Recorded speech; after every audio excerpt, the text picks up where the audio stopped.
is Christie Stiehl.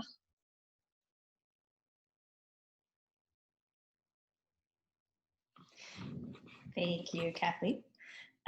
Okay, I'm going to also send a Qualtrics link in the chat. And while we're kind of waiting for more folks to trickle in, if they're running a little late on their Saturday morning, I would love for folks to complete this quick survey. It's anonymous, so you can be honest. And it's just for me to get to know the audience a little bit in terms of whether we have parents in the audience, professionals, folks with autism who would like to share their experience and learn more about ABA. So if you wouldn't mind clicking that, you can do it from your phone, your laptop. It should be pretty accessible and pretty quick. I would very much appreciate it.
Just gonna take a look and I will tell you guys who we have in the audience today. So we're all on the same page.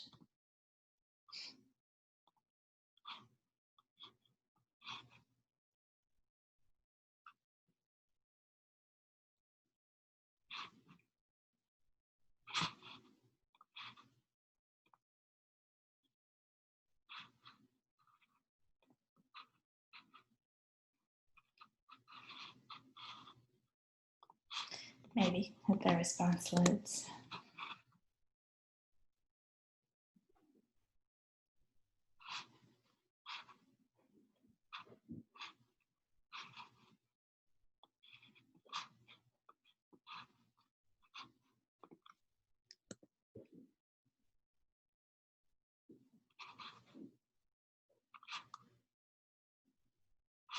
Okay, mine says the responses are being indexed, so I will come back to that and we can go ahead and get started.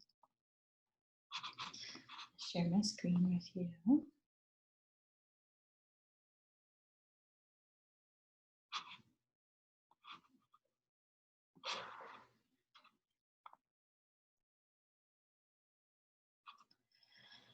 Okay. So first, I want to say thank you to Autism Society of the Heartland for inviting me to speak today and allowing me to choose a topic that I felt could be beneficial to the community. And just to introduce myself, my name is Christie Stiehl, and I have been involved in serving individuals with autism for 16 years now. And I've been involved in providing ABA services for the past 12, 13-ish years. My undergraduate degree and my study is from Northwestern University in Communication Sciences and Disorders, and my master's degree is from the University of Houston Clear Lake. Um, and I've provided services in Chicago, Houston, California, and now Kansas, relatively new to Kansas. My partner is pursuing a PhD in behavior analysis at the University of Kansas, and so we are here while she studies. And I am the owner and director of Stiehl Behavioral Consulting, and I am also a clinician at Kids TLC in Olathe, Kansas. So I wanted to touch quickly on why the title and why the topic. When I spoke with Kathleen at Autism Society, the Heartland, she shared with me some topics that have been requested by folks in the community, and we were also thinking about where my expertise lies, and of course that's in ABA services. And I also wanted to connect with the community by providing this presentation and making it available to folks in Kansas and the greater society, the greater world, if it's beneficial. And when thinking about this topic, I was thinking about current conversations that I am both having and experiencing in my life, as well as conversations that I've seen on social media platforms in terms of folks speaking about ABA, questions that folks have about ABA, and just some information that I think is good to get out there in terms of what to expect from ABA services and how we can all work together, both providers and caregivers, everyone with the same intent of benefiting the individuals who are receiving services, can work together to make the most of those services and to decide if ABA services are appropriate for that individual, and also, of course, their consent as well, if that's feasible. All right. So the presentation today will be a presentation where I will be talking and sharing with you some information that I think it could be helpful to all folks in the community, and getting some basic information out there, some consideration for stakeholders considering ABA therapy or currently receiving services. I think it can serve as a nice refresher for professionals and students. And it's also a nice update on the current status of ABA services and kind of where we are in our historical timeline for the profession. And then the second part of the presentation, I would like to be a discussion where folks feel comfortable sharing their experiences with ABA. They can be positive experiences, negative, confusing experiences, whatever it is. I would love to have an open discussion about this where folks feel comfortable sharing. And as Kathleen mentioned, we will turn off the recording for that aspect so that folks might be more comfortable sharing their experiences. I'd love for folks to ask questions. This is an opportunity for us to all learn from each other.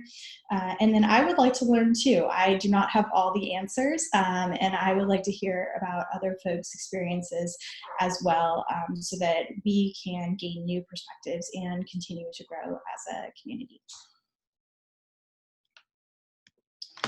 So, a brief review of ABA basics. Behavior analysis is the study of factors that influence behavior. And it is simply that we are studying behavior and why it occurs. It's considered a natural science. And it is also a technology that we can implement in various ways. And when we put the applied in front of behavior analysis and what we commonly refer to as ABA, that's taking the science of behavior analysis, this technology of understanding how and why behavior occurs, and adding in a social validity piece. So now we're using this science to benefit our society. And so we're applying that science, applying behavior analysis. And there's so much that can come that's added into what we think about as ABA or what we think about as behavior analysis. But at the end of the day, these are the core components, is taking this science, this study of behavior, and applying it to socially important situations. And that's where our ethics code becomes very important as well. So briefly to touch on a history of ABA, the first studies of applied behavior change, so kind of our initial roots, occurred in the 50s. And in the 60s, we saw the first programs emerge. And I'd like to give a shout out to Kansas City, because the Juniper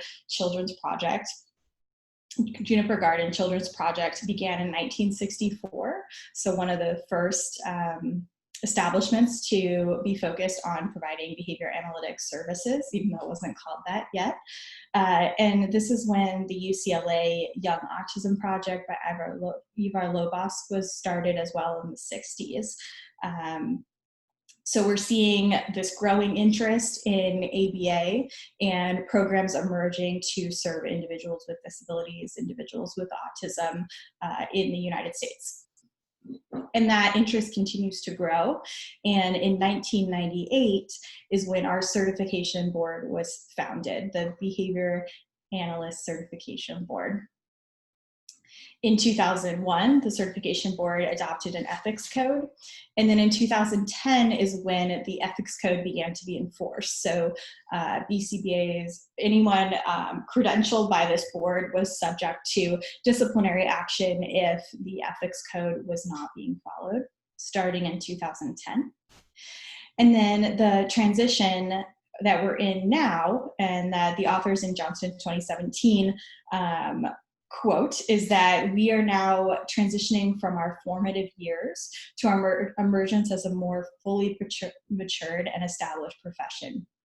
So if for folks newly coming in to behavior analysis, which is most of us, because you couldn't be a certified behavior analyst until 21 years ago, it can be easy to think that we should have everything figured out by now.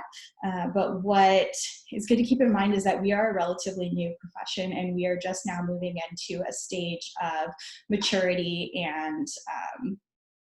and really establishing our profession, because we're relatively new. And what I think nicely demonstrates that is if we look at the clinical, the history of clinical psychology.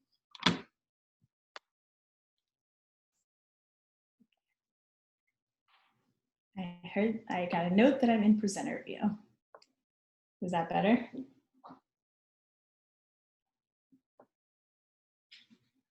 Okay.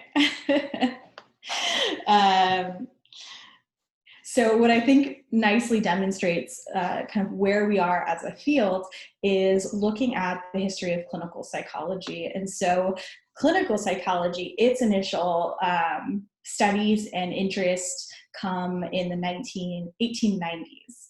And then when we get to 1914, that's when clinics start opening, they're discussing certification. And then in the 30s, that's when their, what would be the equivalent of a credentialing board is created, and they adopt an ethics code. And then in the 40s, they're creating a training model and programs to train new practitioners. And they're also beginning state licensure of clinical psychologists. through the 50s and 60s, they're increasing in success and popularity in terms of clinical psychologists providing services to individuals. And then by the 70s, all states have licensure established for clinical psychologists. So now you must be licensed in order to practice across the United States. And of course, from there, clinical psychology has established itself as a profession that is commonplace in our society. And so if we look at where behavior analysis and ABA providers fall into this timeline, the first studies of ABA are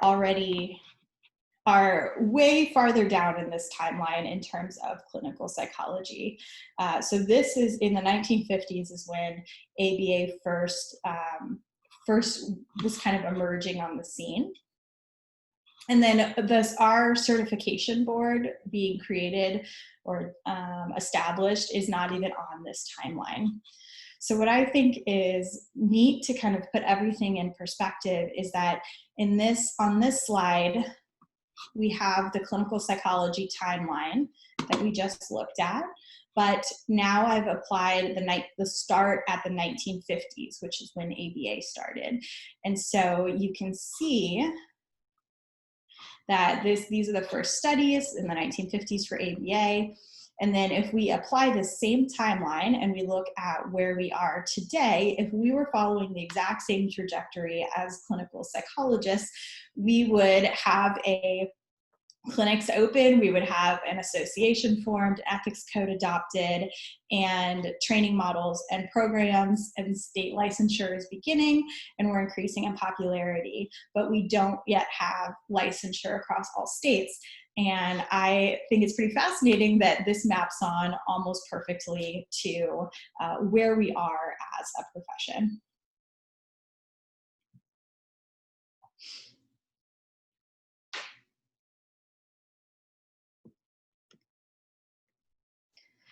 I also want to note that behavior analysts, or BCBAs, BCABAs, and RBTs all fall under the Behavior Analyst Certification Board. So we do have a certification board currently, and we do have an ethics code that is enforceable. So this is important to keep in mind if there are questions about the quality of services being provided or the ethics of the services being provided.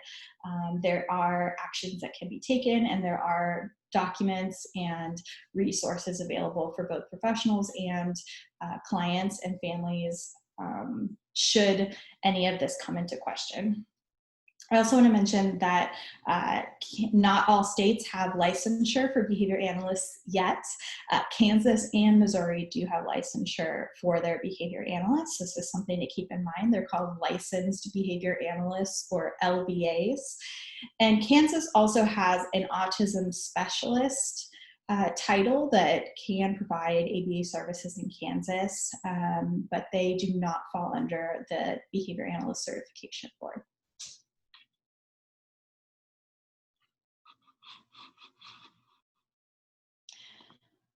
So from that brief review in history, ABA is considered to be an effective intervention for individuals with autism. It is considered to be the standard of care for individuals with autism. But as anyone who's worked with multiple providers or been a provider in the States, not all ABA services are the same. So while our research demonstrates that ABA can be effective for individuals, what those services actually look like and the effectiveness of those services varies greatly across different clinics, across different providers, based on how effective they are and what components are being included in services. So I would like to highlight 15 important components of ABA programs that I feel are very important and to keep at the forefront of our minds when we're thinking about the quality of services that are being provided. I think this is important for everyone in the community to know. So for individuals on the spectrum, for parents, for caregivers, for professionals, to really keep this in mind that we are moving forward as a profession, and these are critical components of services and lead to more effective intervention, more effective outcomes, or more important outcomes for our individuals receiving services. And I don't anticipate that anything that I'm going to cover today is going to be controversial. All of this is either tied to our ethics code or tied to documents provided by our certification board or our Council of Autism Service Providers, that these are critical components of services. And I will include my references at the end of this presentation. You are more than welcome to email me if you would like a copy of the presentation as well. But all of this is not me making it up. It is from documents that have been released by our profession as important components and sometimes critical components of services. So the first thing that I want to touch on, and what I can sometimes be lost in the message, is that, like I mentioned before, ABA is the application of a science to socially important outcomes and to the individuals and our greater society. So while behavior analysis is the technology that can really be applied anywhere and can be applied for dangerous or harmful ways, ABA is the application of this science for socially important, ethical, and valid behavior change. What that means is that the goals and the outcomes that are designed or outlined for the individual receiving services has to be important and will make a meaningful impact in the individual's life. And it may not be that a single goal will change the individual's life, but that has to be tied into how achieving this goal will impact their greater life, and kind of what the trajectory is in terms of why a specific goal is being targeted or a specific skill is being programmed for. And the goal in terms of what's socially important is not to make the individual quote unquote normal.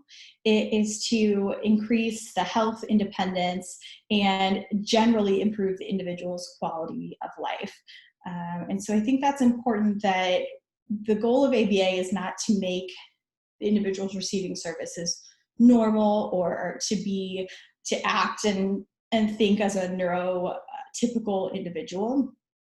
It is to assist in behavior change that will help that individual stay healthy, be as independent as possible, and maintain a good quality of life. And so what that looks like is going to be individualized for each participant, for each learner. Another consideration is thinking about long-term goals. So especially with our early learners, it's easy to just be thinking about what is the next step in moving forward with what skill are they going to acquire next. But what's critical for services is to be thinking about the long term.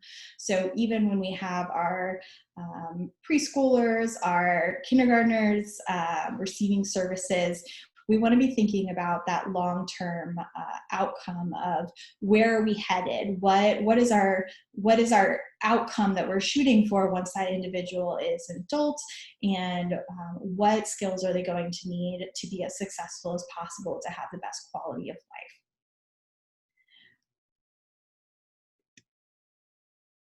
The next component is caregiver involvement. Caregivers should be involved in every step of service delivery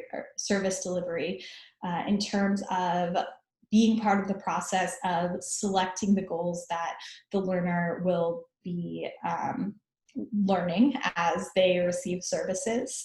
And caregivers also need to consent to assessment and treatment if the individual is a minor or under their guardianship. So by no means should services be provided if the caregiver is not aware and has consented to services and the specific assessment and treatment that is being provided.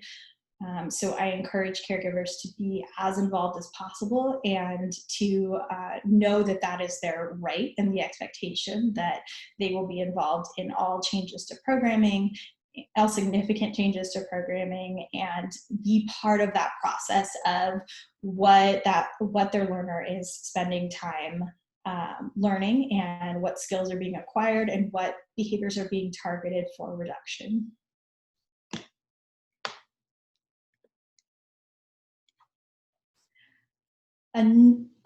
Not a new component, but one that's increasingly receiving more attention is that services need to be compassionate.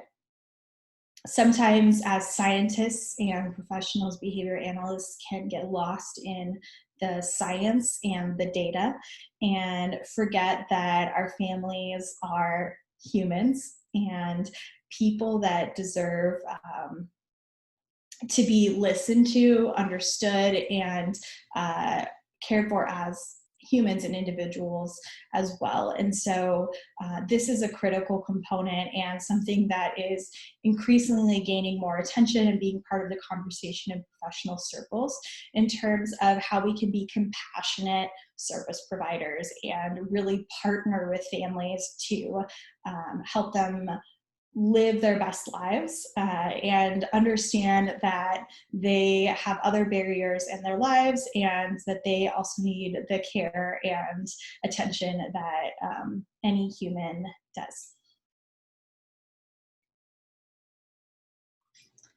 Services should also be culturally sensitive.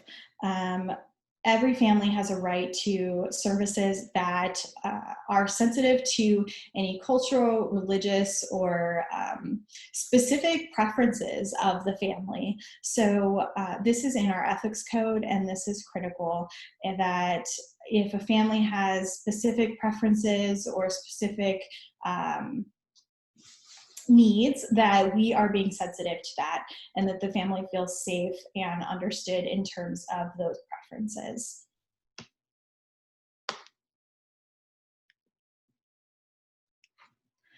Another critical component is coordination of care. This is something that insurance companies are starting to require being included in reports and ensuring that this is occurring because they're also recognizing that this is critical. Oftentimes this isn't reimbursed, so it can get lost in the wayside, but really that coordination of care across providers, anyone providing services or taking care of the learner is critical. So if a learner is receiving ABA services, that even that initial contact with the teacher, if the child is in school or the learner is in school, the speech therapist, the occupational therapist, physical therapist, the more communication, the more consistency across settings, the more in contact folks are in order to make sure that the services being provided make sense and are consistent across settings, the better off the interventions are going to be across settings. So if the learner is practicing picture exchange at school, and when they come to ABA services, they're learning sign language, and then when they go home, mom and dad maybe can anticipate the individual's needs, or maybe the individual is tantruming to get access to things that they want, as opposed to using picture exchange or sign language, then that's going to be a very inconsistent environment for that individual. If the behavior analyst and the speech therapist at school are in communication, then that allows coordination in terms of what modality that individual is being taught to use in order to communicate. And same with the family communicating what we're requiring of the learner in terms of communication so that it doesn't become confusing across settings of what's expected of that individual.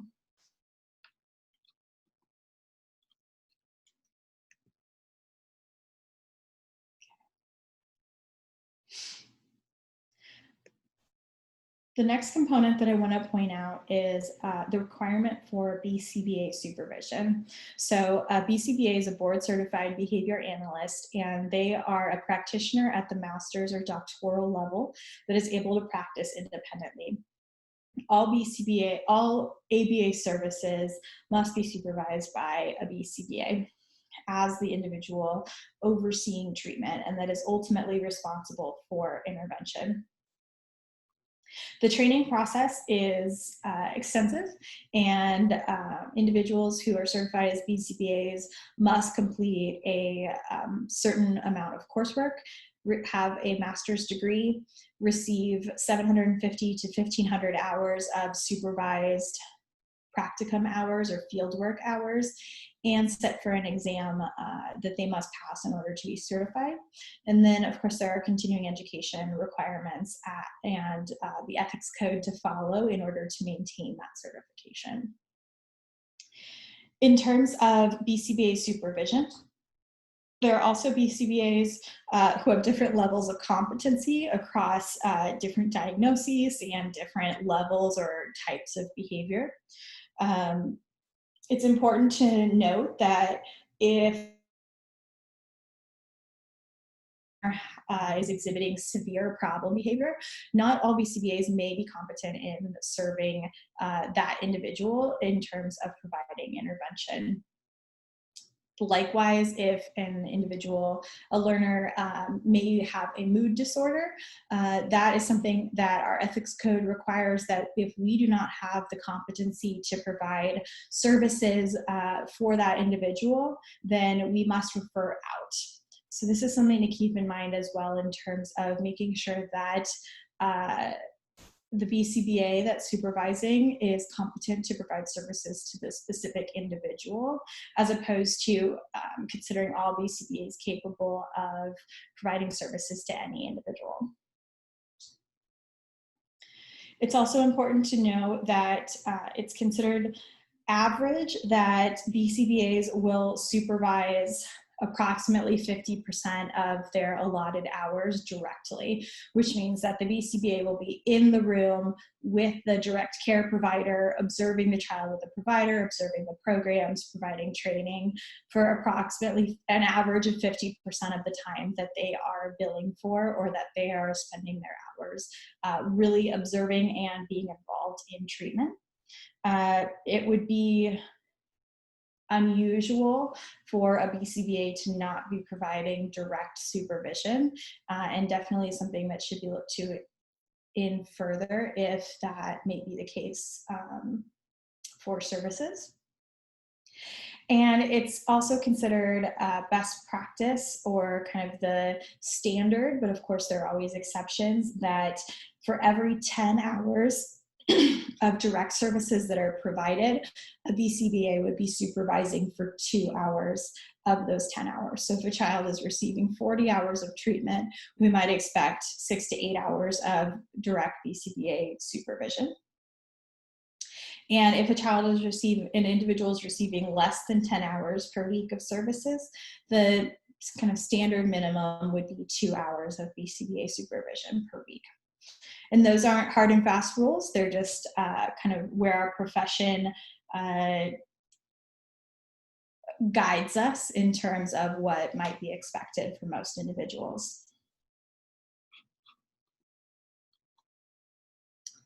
Another important component is individualization of programming. When folks think of ABA, sometimes we think of a kiddo sitting at a table, being shown pictures in rapid succession, asked to match, to label, to engage in behaviors that we don't typically, or engage in a learning style that we don't typically see outside of an ABA context. And that can be appropriate for some learners. It's often what we call discrete trial training, and what was initially provided by Lovas in the UCLA project, and kind of what gained ABA its fame in providing services to individuals with autism. But that is not the only way to provide ABA services.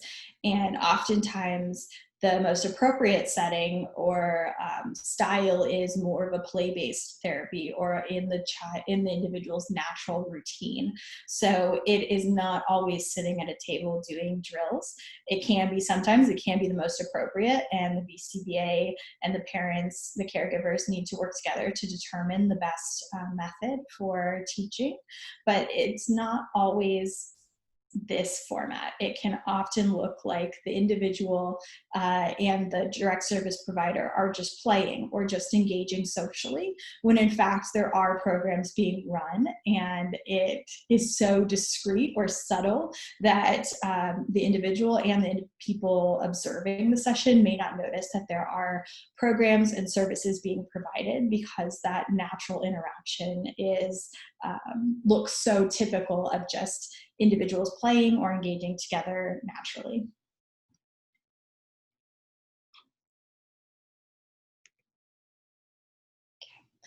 Ethically, we are, as behavior analysts, required to recommend reinforcement-based services first. This hasn't always been the case.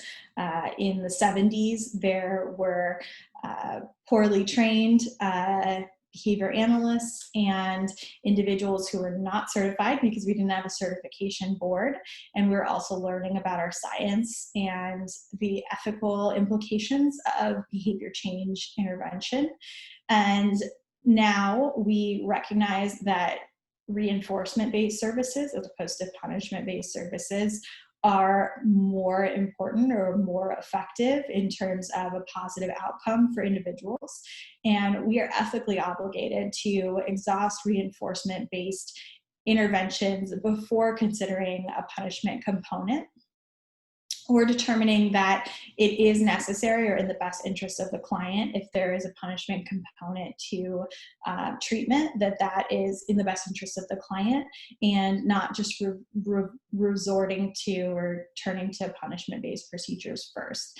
And when I say punishment, it's not physical abuse or anything like that. It's just in terms of, we classify punishment as anything where we are taking away something that's preferred or introducing something that's aversive, contingent on behavior that we don't want to see, or with the intent of reducing a behavior. So instead, if we have a behavior, a challenging behavior that we'd like to reduce, we're going to be focused on providing positive consequences for the behaviors that we do want to see, or removing any negative aspect in the environment to promote more pro-social behaviors, or promote the absence of that behavior, instead of first thinking about a punishment component that would suppress that behavior, but could also lead to some side effects that aren't ideal in terms of the individual's quality of life.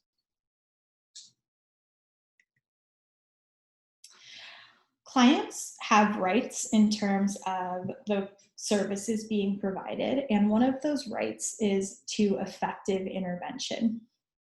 This is something that's important to keep in mind across the board, that if an individual is not making progress for whatever reason, and the resources or the different intervention possibilities have been exhausted in terms of the resources available to both the caregiver and the professional, then that justifies a need to terminate services and refer the individual to someone else. And this is important to keep in mind, because it's not beneficial to anyone for a child, a learner, to continue to receive services that are not effective. This doesn't lead to socially valid outcomes. This is a lot of resources being poured into these services that are not leading to those positive outcomes. And so our ethics board requires that we are ensuring effective intervention, or at least continuing to troubleshoot with the resources that we have available. And if we exhaust those resources and are still unable to create socially valid or effective intervention, then we need to consider other resources and other providers that may be able to provide that effective intervention.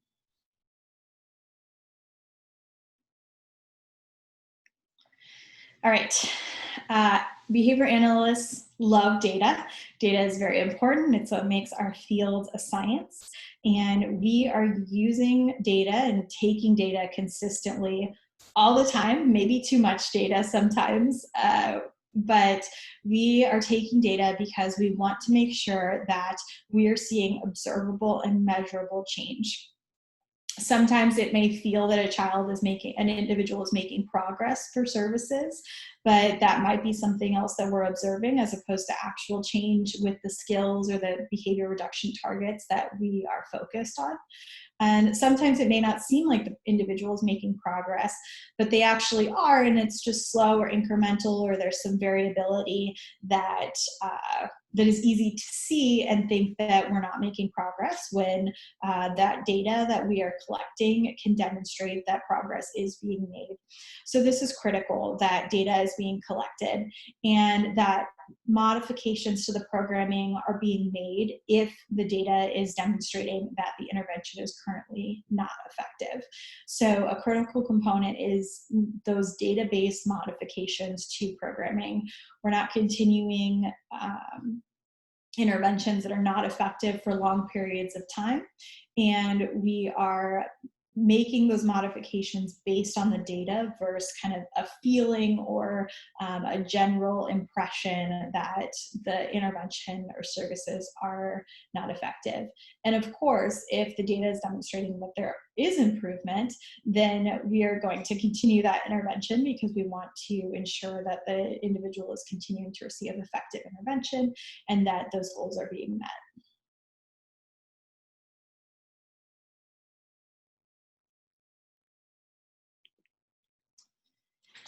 Another consideration, and that's important for families to know, is that there should always be an initial treatment plan that is created when an individual begins services and outlines in detail the goals that are proposed to target with the individual.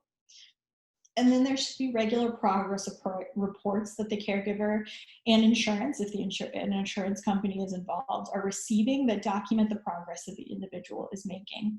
And this is where caregivers can take a look and see, is progress being made? Are those database modifications occurring? And is intervention effective? And that can lead the discussion about whether services are effective, whether quality services are being provided, and what additional avenues could be explored in terms of making sure that the services are leading to socially valid outcomes for that individual. That again is looking towards those long-term goals of improved health, independence, and improved quality of life long term.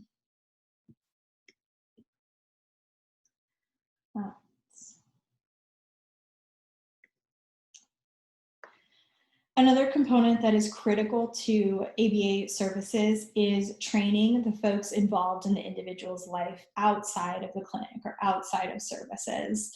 This is very important in terms of the maintenance of skills that the individual has learned in services, and the generalization of those skills to the settings where it matters.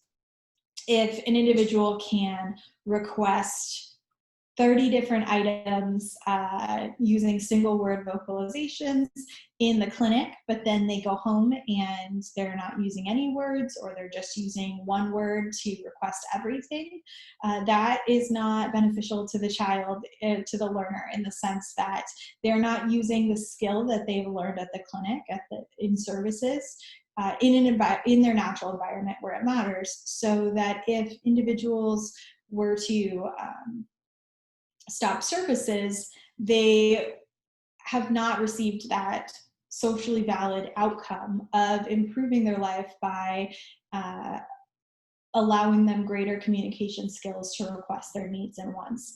And so we should always be thinking about training for caregivers, both in the general principles of ABA and teaching skills, reducing problem behaviors, and also generalizing those skills to the individual's natural environment, so that those skills can be used in functional ways and improve their quality of life.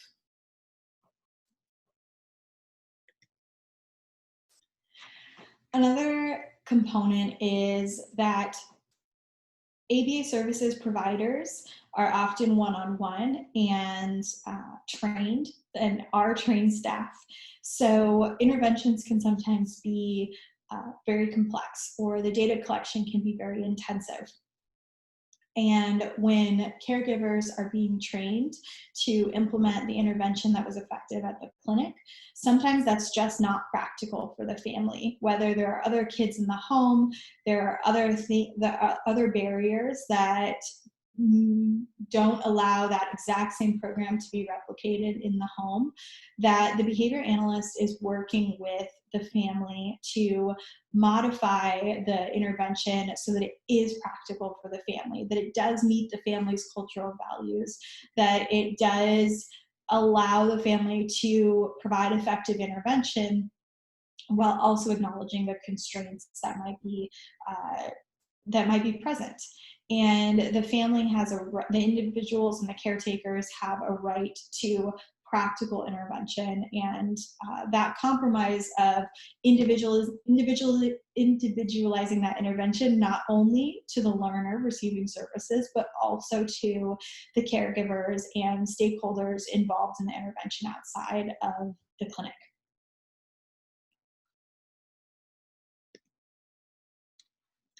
And finally, the final consideration is thinking about a transition plan out of ABA services, or at least to reduce ABA services. The intent of services is not that an individual will receive 40 hours a week for the rest of their life.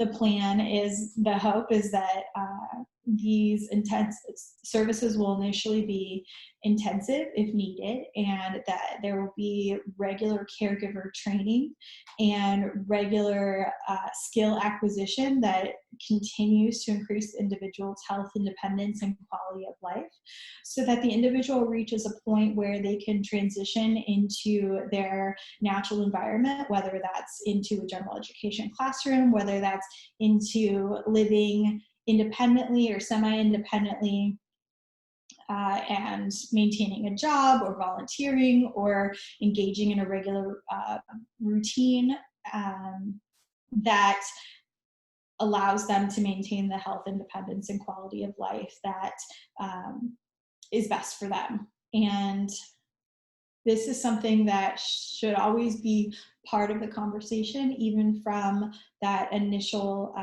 start of services, of what is the game plan for our long-term goals, and how are we going to get there, and when we get there, how are we going to transition out of services, and how are we going to make sure that the caregivers are prepared to handle any new skills that need to be taught, or any challenging behaviors that may arise, or apply the general principles of ABA in order to assist the individual being as successful as they can be in their goals. All right, those are my 15 critical components that I think are important to point out, and